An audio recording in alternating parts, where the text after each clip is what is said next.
So it's the open day today for Sowena, which is a brilliant occasion for us because we've been campaigning this for 8 years. So this is the first children's mental health unit in Cornwall for 13 to 18-year-olds. So it means for the first time that Cornish children will be looked after in Cornwall rather than having to travel hundreds of miles away. So unfortunately my son took his life in a mental health unit in Cornwall where the care was inappropriate, and since that time we've been campaigning for improved awareness and improved care in Cornwall, involving me going to speak to ministers in Whitehall, speak to innumerable people in NHS England, and working with Cornwall Partnership Foundation Trust to sort of jointly campaign for a facility in Cornwall, and we're absolutely delighted here to be here. But it is quite bittersweet for us because unfortunately my son wouldn't have even got into this unit because he was just 18. So we're looking now to extend this such that the whole of adolescence is covered. So somebody who turns 18 in this unit will unfortunately have to leave, and they might have to leave Cornwall, so we want to try and resolve that as well. But this is a great first step.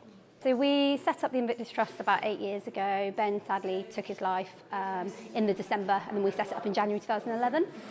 Ben was my twin brother. We were just 18, and it was just a tragic sort of life event that me, my friends, our family just totally didn't expect. So we started to look at what support and services were available that could have helped Ben, or maybe people in a similar situation. And we just quickly realised that it was really limited, especially in Cornwall. And the more we looked into it, the more facilities and services there were out of county in the other parts of the country. And it was a bit like Cornwall had been forgotten at the end. So we just set about to change it. We sat down as a family and through our grief just sort of said this can't continue. So through 8 years of campaigning, we're here today in an adolescent mental health unit, which is amazing. We've given out 50,000 Invictus black cards. It's a card with an anchor on, the Invictus website on the back, and that takes you directly to a mental health portal with appropriate online resources for young people, because we found that Ben was looking at inappropriate content late at night when he was on his own. And we go into a lot of schools, myself and my sisters go into a lot of schools, just raise awareness, reduce stigma, signpost to better mental health services.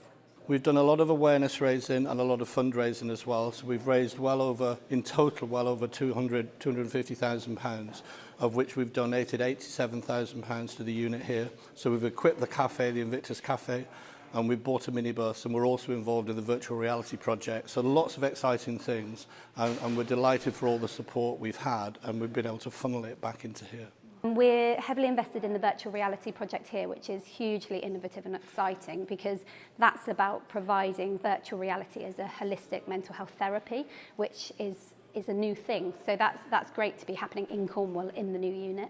And for young people, we will continue to raise awareness and reduce stigma and hopefully train up some younger people to do that in their own schools. As well as that, my mum and sister are mental health first aiders. So they train teachers, school nurses, parents, anybody who's interested really in understanding better mental health and putting mental health on the continuum with physical health. We run an anchor fund, which is for families whose children are being cared for outside Cornwall, and we make a one-off £500 payment every 6 months. We've had 3 of those this week, so the demand is really high. And I think our only concern is that the unit might not actually be large enough, but it's a great first step.